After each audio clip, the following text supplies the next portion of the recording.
West Bengal state university BA history general 4th semester minor পেপারের 5 মার্কসের সম্ভাব্য প্রশ্নের উত্তর নিয়ে আজকের এই ভিডিও।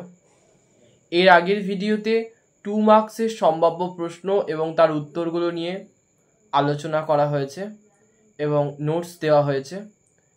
তোমাদের কাছে অনুরোধ, তোমরা যদি সেই ভিডিওটা না দেখে থাকো, ভিডিও শেষে এন্ড স্ক্রিনে থাকবে, দেখে নিও। আজকের পেপার অর্থাৎ হিস্ট্রি অফ মডার্ন ইন্ডিয়া, আধুনিক ভারতের ইতিহাস 1707 থেকে 1950 খ্রিস্টাব্দ, এই পেপারে 5 মার্কসের সম্ভাব্য প্রশ্ন এবং তার উত্তরগুলো তোমাদের সামনে ভিডিওর মাধ্যমে তুলে ধরবো। তোমাদের কাছে অনুরোধ, তোমরা ভিডিওটা প্রথম থেকে শেষ পর্যন্ত দেখো এবং ভিডিওটি ভালো লাগলে অবশ্যই লাইক করে দিও। এই চ্যানেলে যদি নতুন হয়ে থাকো তাহলে চ্যানেলটিকে সাবস্ক্রাইব করে দিও, যাতে তোমরা সবার আগে এরকম ধরনের নতুন নতুন ভিডিও পেয়ে যেতে পারো। ইংরেজ ইস্ট ইন্ডিয়া কোম্পানি কর্তৃক দেওয়ানি লাভের তাৎপর্য কী ছিল? ব্রিটিশ ইস্ট ইন্ডিয়া কোম্পানি 1757 খ্রিস্টাব্দে বাংলার নবাব সিরাজউদ্দৌলাকে পরাজিত করে বাংলা তথা ভারতবর্ষে ব্রিটিশ সাম্রাজ্যের বিস্তারের ভিত্তিপ্রস্তর স্থাপন করে। 1764 খ্রিস্টাব্দে বক্সারের যুদ্ধে জয়লাভের ফলে কোম্পানির ক্ষমতা ও মর্যাদা বহুল পরিমাণে বৃদ্ধি পেয়েছিল, কিন্তু কোম্পানির সেই ক্ষমতার কোনো আইনগত ভিত্তি ছিল না। এই লক্ষ্যে কোম্পানি আইনানুগ স্বীকৃতি লাভের জন্য দেওয়ানি লাভের উদ্যোগ নেয়। ইংরেজ ইস্ট ইন্ডিয়া কোম্পানি কর্তৃক বাংলার দেওয়ানি লাভ ভারতবর্ষের ইতিহাসে একটি তাৎপর্যপূর্ণ ঘটনা হিসাবে স্বীকৃত। দেওয়ানি লাভ করে কোম্পানি বাংলা, বিহার ও উড়িষ্যার রাজস্ব আদায়ের পূর্ণ অধিকার লাভ করে। এই অধিকার লাভ করার ফলে যে কোম্পানির অর্থনৈতিক স্বার্থ যথেষ্ট পরিমাণে রক্ষিত হয়েছিল তা বলাই বাহুল্য। প্রকৃতপক্ষে মীর কাসিমের সঙ্গে যুদ্ধ করে কোম্পানির প্রচুর অর্থ ব্যয় হয়েছিল। দ্বিতীয় শাহ আলমের কাছ থেকে দেওয়ানি লাভ করে ক্লাইভ ইংরেজ কোম্পানির আর্থিক সমস্যার সমাধান করতে চেয়েছিলেন। এই প্রয়াসে তিনি সফলও হয়েছিলেন। কোম্পানির দেওয়ানি লাভের রাজনৈতিক ফলাফল ছিল সুদূর প্রসারী। মুঘল শাসন ব্যবস্থায় সুবা বা প্রাদেশিক প্রশাসনে সর্বোচ্চ শাসক ছিলেন সুবাদার বা নবাব নাজিম, তার অধস্তন ছিলেন দেওয়ান। কিন্তু ইংরেজ কোম্পানি দেওয়ান নিযুক্ত করে নবাব নাজিমকে হাতের পুতুল ও বৃত্তিভোগীতে পরিণত করেন। এভাবে কোম্পানি প্রকৃত শক্তিতে পরিণত হয়। দেওয়ানি লাভের পর কোম্পানি ইংল্যান্ড থেকে সোনা রূপা আমদানি বন্ধ করে বাংলার উদ্বৃত্ত রাজস্ব কোম্পানি বাণিজ্যে বিনিয়োগ করে। এই টাকাতে ভারতীয় ব্যবসায়ীদের দ্বারা উৎপাদিত পণ্য কিনে রপ্তানি করে। আর্থিক ক্ষমতা লাভ করে কোম্পানি সেনাবাহিনীতে সৈন্য সংখ্যা বাড়িয়ে শক্তিশালী হয়ে ওঠে। ইংরেজ কোম্পানির দেওয়ানি লাভের ফলে বাংলাদেশে যে রাজনৈতিক পরিস্থিতির উদ্ভব হয়েছিল তাকে ঐতিহাসিকেরা দ্বৈত শাসন ব্যবস্থা বা ডুয়েল সিস্টেম অফ অ্যাডমিনিস্ট্রেশন বলে আখ্যায়িত করেছেন। প্রকৃতপক্ষে বাংলাদেশ দুজন শাসকের অধীনস্থ হয়। বাংলার রাজস্ব আদায়ের ক্ষমতা সমেত যাবতীয় অর্থনৈতিক প্রশাসন রইল ইংরেজ কোম্পানির হাতে।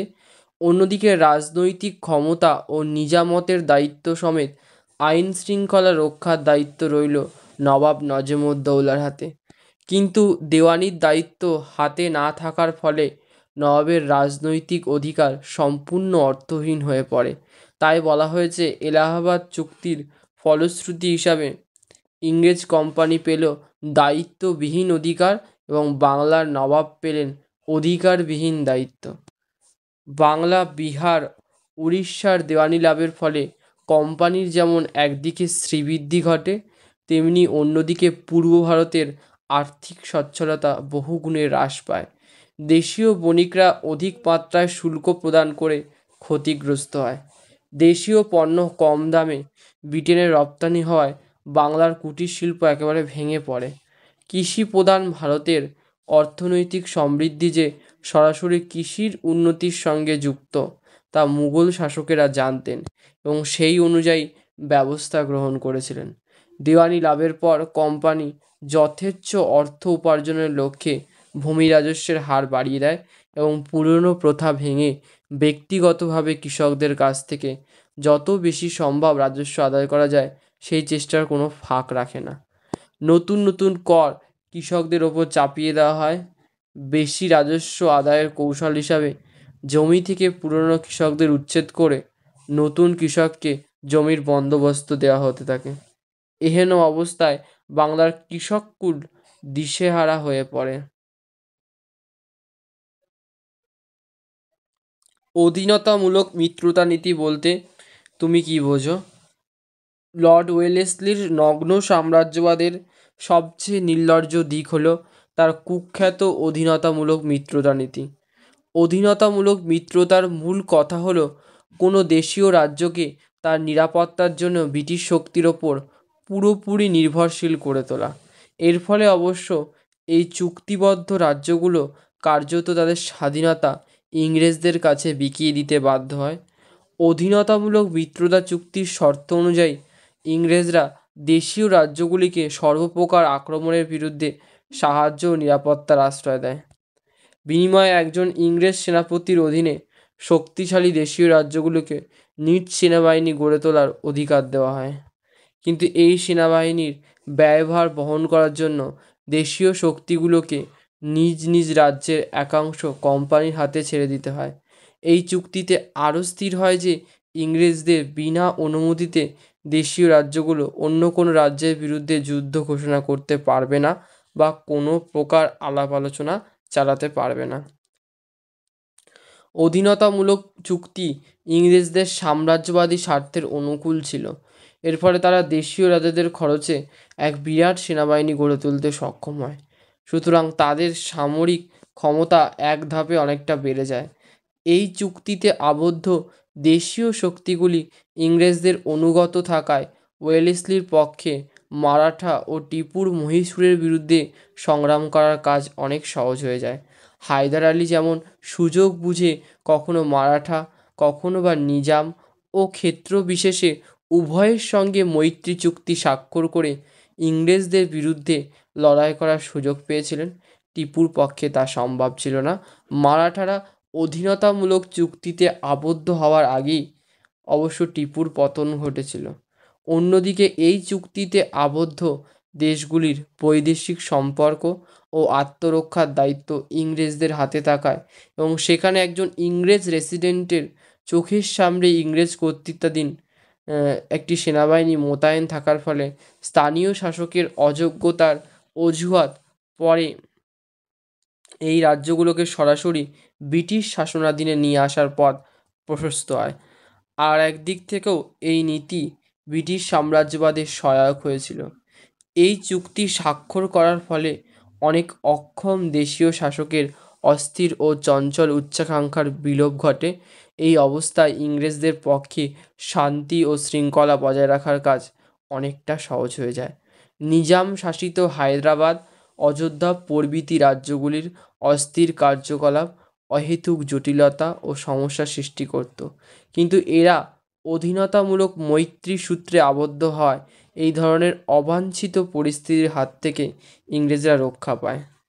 অধীনতামূলক মিত্রতা নীতি ব্রিটিশ সাম্রাজ্যবাদের পক্ষে সহায়ক হলেও দেশীয় রাজ্যগুলির পক্ষে তা সর্বনাশের কারণ হয়ে ওঠে, সে কথাই আগে বলা হয়েছে। এর ফলে তাদের স্বাধীন অস্তিত্ব বিপন্ন হয়ে ওঠে।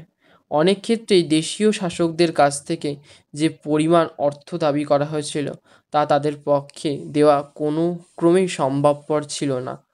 এই চুক্তিতে আবদ্ধ রাজ্যগুলির শাসকদের অত্যাচারে সাধারণ মানুষের জীবন দুর্বিষহ হয়ে ওঠে।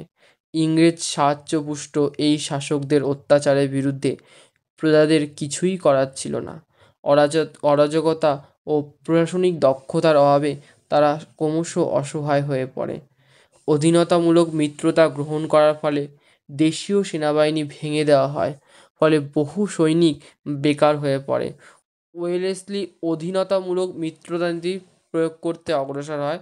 হায়দ্রাবাদের দুর্বল নিজাম সর্বপ্রথম ওয়েলেসলির অধীনতামূলক মৈত্রী বরণ করেন। 1799 খ্রিস্টাব্দে অযোধ্যার নবাব এই নীতি গ্রহণ করেন। ধীরে ধীরে কর্ণাটক, তাঞ্জোর, অযোধ্যা, সুরাট ইত্যাদি অঞ্চল কোম্পানির এই দাসত্বের মিত্রতা নীতি গ্রহণ করে।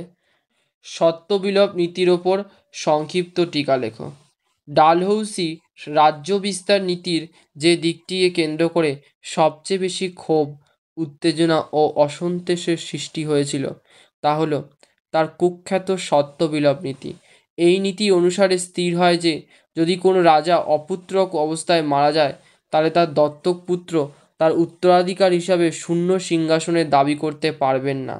হিন্দুদের মধ্যে দত্তক প্রথা ব্যাপকভাবে প্রচলিত ছিল, কিন্তু ডালহৌসি দাবি করলেন যে যেহেতু উত্তরাধিকার প্রশ্নে স্বীকৃতি দান করার চরম অধিকার ছিল একমাত্র কেন্দ্রীয় সরকারের, সেহেতু ব্রিটিশ অধিকৃত রাজ্যের কোনো দত্তক পুত্রের দাবি আইনত গ্রহণযোগ্য নয়।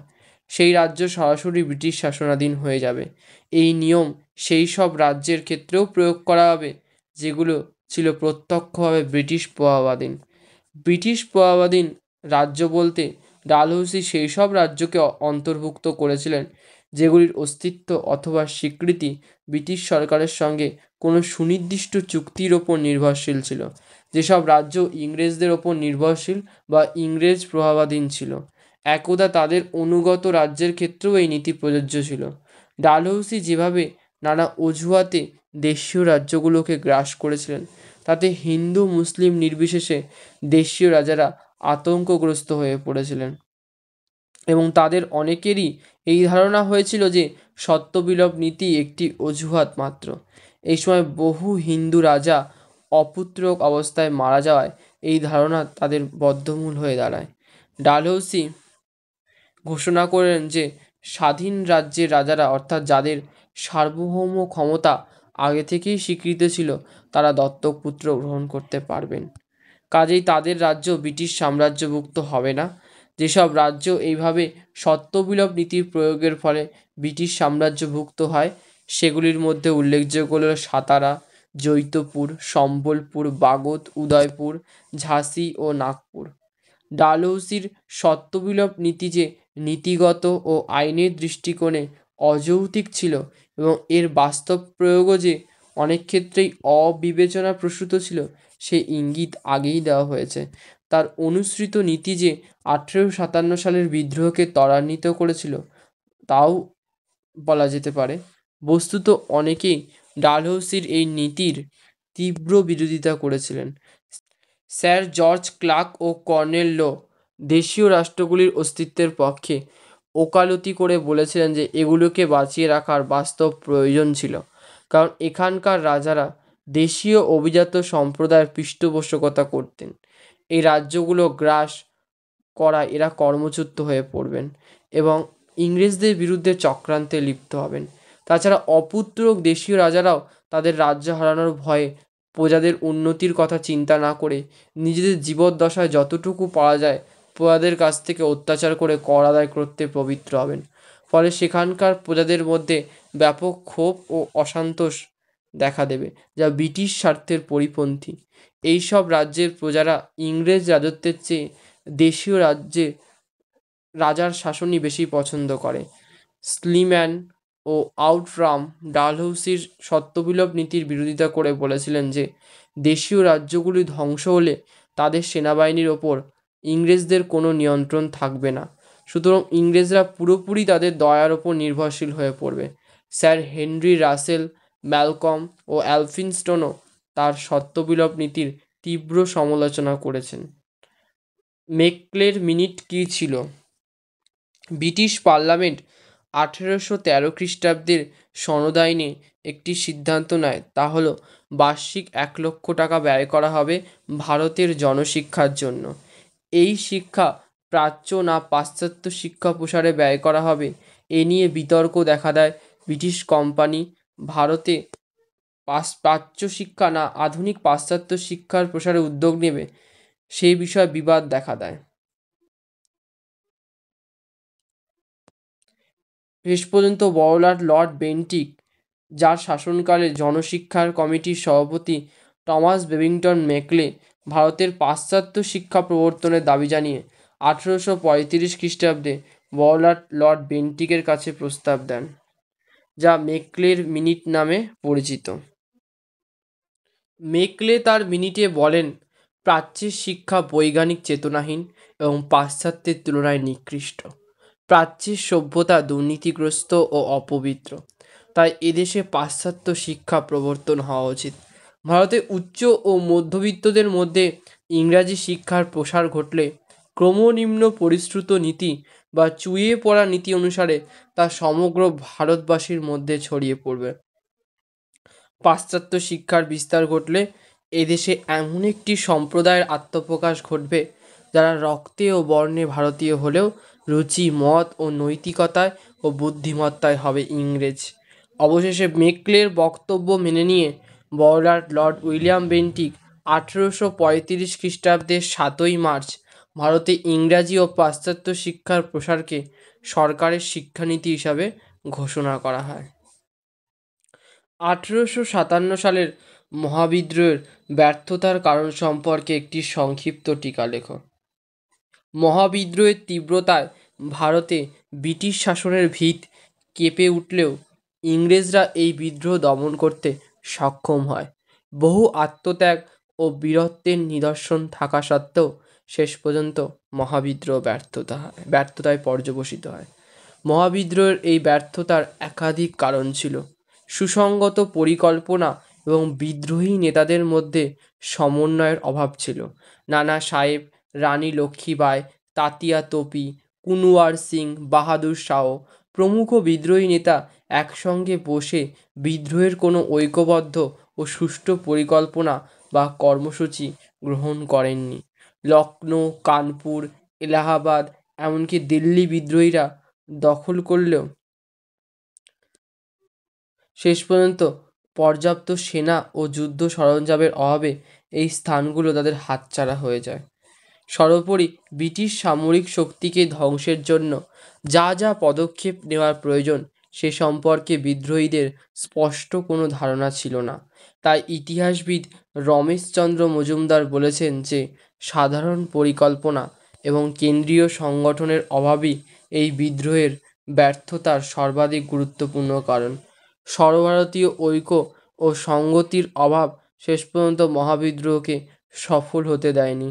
বৃহত্তর জাতীয় স্বার্থ রক্ষার পরিবর্তে বিদ্রোহী নেতাদের অনেকেই ব্যক্তিগত স্বার্থ রক্ষায় সচেষ্ট হয়ে পড়েন। বিদ্রোহীদের আলাদা আলাদা উদ্দেশ্য ঐক্য ও সংগতি গড়ে ওঠার ক্ষেত্রে বাধা হয়ে দাঁড়ায়। নেতৃবর্গের মধ্যে বাহাদুর শাহের লক্ষ্য ছিল মুঘল শক্তির পুনঃপ্রতিষ্ঠা ঘটানো। নানা সাহেবের লক্ষ্য ছিল পেশোয়া পদের পুনঃপ্রবর্তন করা, আর লক্ষ্মীবাঈ চেয়েছিলেন নিজের হারানো ঝাঁসি রাজ্য পুনরুদ্ধার করতে। এছাড়াও গোয়ালিয়রের সিন্ধিয়া, হায়দ্রাবাদের নিজাম, ইন্দোরের হোলকার, কাশ্মীরের রাজা গুলাব সিং বিদ্রোহীদের পরিবর্তে ব্রিটিশকে সাহায্য করেন। দেশীয় রাজন্যবর্গের এই ভূমিকা সিপাহীদের ব্যর্থতার দিকে ঠেলে দেয়। দক্ষ নেতৃত্ব, উন্নত রণকৌশল এবং আধুনিক যুদ্ধাস্ত্রের অভাব মহাবিদ্রোহের ব্যর্থতার জন্য অনেকটাই দায়ী ছিল। John Lawrence, Henry Lawrence, Havelock, Outram, Colin Campbell প্রমুখ ইংরেজ কর্মচারী ও সেনাপতিদের তুলনায় লক্ষ্মীবাঈ, নানা সাহেব, তাতিয়া তোপি, কুনওয়ার সিং প্রমুখের সামরিক দক্ষতা ছিল অনেক কম। এছাড়া বিদ্রোহীদের তুলনায় ইংরেজদের উন্নত রণকৌশল ও আধুনিক অস্ত্রশস্ত্র, দ্রুত বার্তাবহ ডাক ও তারের ব্যবহার বিদ্রোহীদের ব্যর্থতাকে অবশ্যম্ভাবী করে তোলে। ভারতের স্বাধীনতা সংগ্রামে অনুশীলন সমিতির গুরুত্ব কী ছিল? ভারতের সশস্ত্র বিপ্লবী আন্দোলনের প্রাণকেন্দ্র ছিল বাংলা। এই সময় বাংলায় অনেকগুলি বিপ্লবী সমিতি গড়ে ওঠে। তাদের কাজ ছিল ব্রিটিশ সরকারের বিরুদ্ধে সশস্ত্র আন্দোলনের ধারাকে জোরদার করা। ডক্টর অনিল শীল 19 শতককে সমিতির যুগ, এজ অব অ্যাসোসিয়েশন বলে উল্লেখ করেন। বাংলায় বিপ্লবী আন্দোলনের প্রতিকৃতি হিসাবে অনুশীলন সমিতির নাম বিখ্যাত। বঙ্কিমচন্দ্র চট্টোপাধ্যায়ের অনুশীলন তত্ত্বের আদর্শে গঠিত বাংলার একটি সশস্ত্র বিপ্লবী সংগঠন। আইনজীবী প্রমথনাথ মিত্রের সহায়তায় বিপ্লবী সতীশচন্দ্র বসু 1902 খ্রিস্টাব্দের 24শে মার্চ কলকাতার 12 মদন মিত্র লেনে অনুশীলন সমিতির প্রতিষ্ঠা করেন। তৎকালীন বাংলার বহু বিপ্লবী অনুশীলন সমিতির সদস্য ছিলেন। যতীন্দ্রনাথ বন্দ্যোপাধ্যায় এই সমিতিতে যোগ দেওয়ার পর অরবিন্দ ঘোষ, তার ভাই বারীন্দ্র কুমার ঘোষ, চিত্তরঞ্জন দাস, যিনি দেশবন্ধু নামে পরিচিত ছিলেন, প্রমুখ অনেকেই অনুশীলন সমিতির সদস্য হন। অনুশীলন সমিতির সদস্যরা লাঠি খেলা, ব্যায়াম, প্যারেড ইত্যাদির মাধ্যমে শরীরচর্চা করে শারীরিক ও মানসিক গঠন তৈরি করতেন। গোপনে বোমা তৈরি ও বৈপ্লবিক কার্যকলাপের পরিকল্পনায় লিপ্ত থাকতেন। অনুশীলন সমিতি বৈপ্লবিক কার্যকলাপে লিপ্ত থাকলেও কিন্তু প্রথমেই সন্ত্রাসের পথ আশ্রয় করেনি। কোনো নেতা সন্ত্রাসবাদী আদর্শে বিশ্বাসী ছিলেন না। যেমন চিত্তরঞ্জন দাস নিষ্ক্রিয় প্রতিরোধের আদর্শে আস্থাশীল ছিলেন। এদের অনেকেই বিভিন্ন সাংগঠনিক কাজে নিযুক্ত ছিলেন। অশ্বিনী কুমার বন্দ্যোপাধ্যায় অনুশীলন সমিতি ছেড়ে ট্রেড ইউনিয়ন আন্দোলনে যোগদান করেন। স্বয়ং প্রমথনাথ মিত্র ও সতীশচন্দ্র বসু শরীরচর্চা ও জনকল্যাণমূলক কাজকর্মের মধ্যে নিজেদের ব্যাপৃত রাখেন। এইভাবে বিভিন্ন জনকল্যাণমূলক কাজ ও ট্রেড ইউনিয়ন আন্দোলনের ফলে বৈপ্লবিক কাজকর্ম ব্যাহত হচ্ছে বলে অনেকেই মনে করা। কলকাতায় অনুশীলন সমিতির মধ্যে মতবিরোধ দেখা দেয়। বারীন্দ্র কুমার ঘোষ, ভূপেন্দ্রনাথ দত্ত, অবিনাশ ভট্টাচার্য, দেবব্রত বসু, উপেন্দ্রনাথ বন্দ্যোপাধ্যায় প্রভৃতি নেতা স্বাধীন পথে চলতে মনস্থির করেন। বারীন্দ্র কুমারের দল নো কম্প্রোমাইজ, রাজাকে সোনার বাংলা প্রভৃতি ইস্তাহারের মাধ্যমে বৈপ্লবিক চিন্তাধারা ছড়িয়ে দেন। এরপর তারা যুগান্তর নামে একটি সাপ্তাহিক পত্রিকা প্রকাশ করেন। 1907 থেকে 1908 সাল নাগাদ বারীন ঘোষ ও ভূপেন দত্তের নেতৃত্বে অনুশীলন সমিতির এক ভিতরকার চক্র সক্রিয় হয়ে ওঠে। পূর্ববঙ্গে পুলিন বিহারী দাসের নেতৃত্বাধীন ঢাকা অনুশীলন সমিতি ছিল অপেক্ষাকৃত দক্ষভাবে পরিচালিত একটি বিপ্লবী সংগঠন। এরাই প্রখ্যাত বড় ডাকাতি সংগঠিত করেছিল। সাম্প্রদায়িক বাটোয়ারা কী ছিল? 1932 সালের 17 আগস্ট ম্যাকডোনাল্ডের সরকার ভারতবর্ষকে সাম্প্রদায়িক বাটোয়ারা উপহার দেয়। গান্ধীজি আগেই ব্রিটিশ সরকারকে জানিয়েছিল যে মুসলমান ও শিখদের জন্য পৃথক নির্বাচক মণ্ডলীতে তার কোনো আপত্তি নেই, কিন্তু অন্যান্য সংখ্যালঘুদের জন্য পৃথক নির্বাচক মণ্ডলীর ব্যবস্থা করা হলে কংগ্রেস বাধা দেবে। কিন্তু ম্যাকডোনাল্ডের সাম্প্রদায়িক বাটোয়ারা নীতিতে মুসলমান, শিখ, খ্রিস্টান, দলিত সকলের জন্যই পৃথক নির্বাচক মণ্ডলী রাখা হয়। দলিতদের জন্য পৃথক আসনের ব্যবস্থা করে সরকার তাদের অন্যান্য হিন্দুদের থেকে আলাদা করে দেয়। সাম্প্রদায়িক বাটোয়ারা বাংলা ও আসামে ইউরোপীয়দের যথেষ্ট বেশি সংখ্যায় প্রতিনিধিত্ব করার সুযোগ দিয়েছিল। গোটা ভারতের মোট জনসংখ্যার মাত্র 0.1% ছিলেন ইউরোপীয়, অথচ তাদের জন্য 10% আসন সংরক্ষিত রাখা হয়। বিপিনচন্দ্র বলেছেন, কংগ্রেস পৃথক নির্বাচক মণ্ডলীর বিরোধী হলেও সংখ্যালঘুদের সম্মতি ছাড়া সেই অ্যাওয়ার্ড পরিবর্তনের পক্ষে নয়। তাই সাম্প্রদায়িক বাটোয়ারা নীতির সঙ্গে কংগ্রেস দ্বিমত পোষণ করলেও কংগ্রেস সিদ্ধান্ত নেয় যে সে এই নীতি গ্রহণ বা বর্জন কোনোটাই করবে না। এ প্রসঙ্গে উল্লেখ করা দরকার, মোহাম্মদ ইরফানি বলেছেন যে 1930 সালের প্রথম গোলটেবিল বৈঠকে মুসলিম নেতারা যৌথ নির্বাচক মণ্ডলীর প্রস্তাব দেন, কিন্তু হিন্দু সাম্প্রদায়িক শক্তি এবং কংগ্রেস এই প্রস্তাব প্রত্যাখ্যান করে। সাম্প্রদায়িক বাটোয়ারা নীতি যখন ঘোষিত হয়, গান্ধী তখন ইয়েরাভারা জেলে দলিত ও নিপীড়িত শ্রেণীগুলোকে স্বতন্ত্র রাজনৈতিক সত্তা হিসাবে ধরে নিয়ে তাদের হিন্দুদের বাকি অংশ থেকে বিচ্ছিন্ন করার প্রয়াসের তীব্র বিরোধিতা করেছেন গান্ধীজি।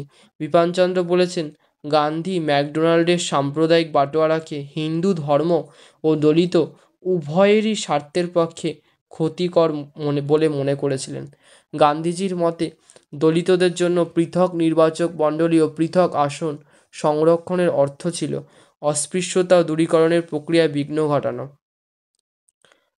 গান্ধী অবশ্য দলিত ও নিপীড়িত শ্রেণীর মানুষের জন্য আরও বেশি আসন সংরক্ষিত রাখার বিষয়ে আপত্তি করেননি, কিন্তু তিনি চেয়েছিলেন সাধারণ নির্বাচক মণ্ডলী দলিত প্রতিনিধিদের নির্বাচিত করুক।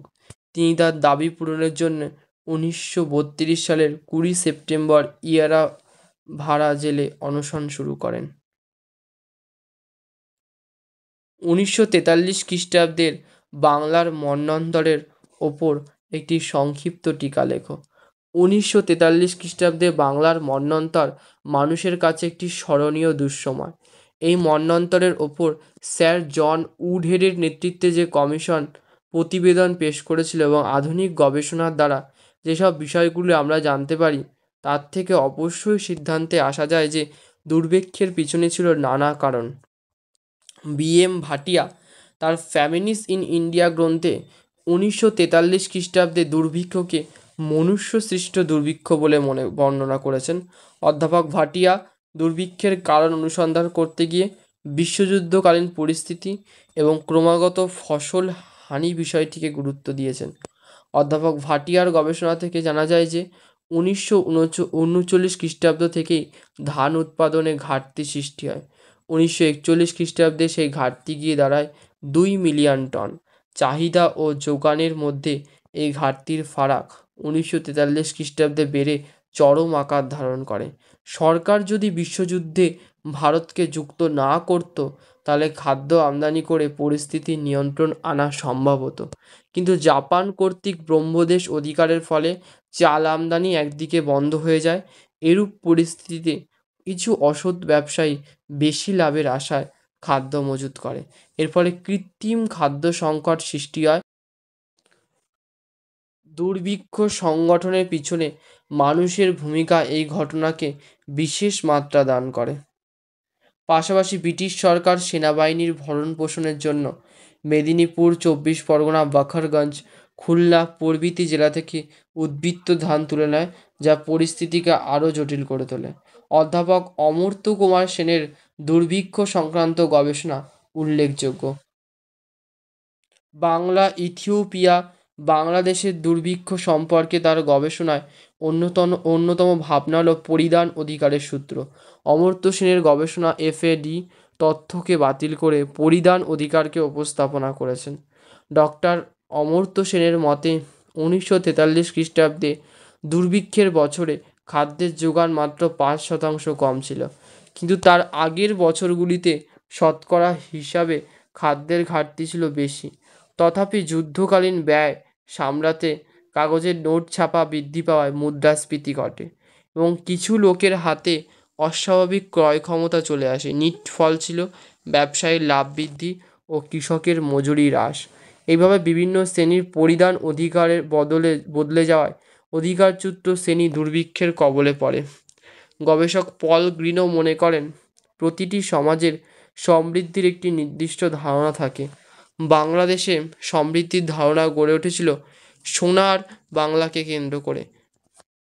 দুর্ভিক্ষের ফলে এই সোনার বাংলা জনিত চিরাচরিত লোকবিশ্বাস নষ্ট হয়ে যায়। পরিবার, গ্রাম ও রাষ্ট্র নির্ভরশীল অনুগ্রাহীদের পরিত্যাগ করেছিল। পারিবারিক স্তরে সন্তান প্রতিপালনের দায়িত্ব ত্যাগ করেছিল অভিভাবকরা, স্বামী ত্যাগ করেছিল স্ত্রীকে।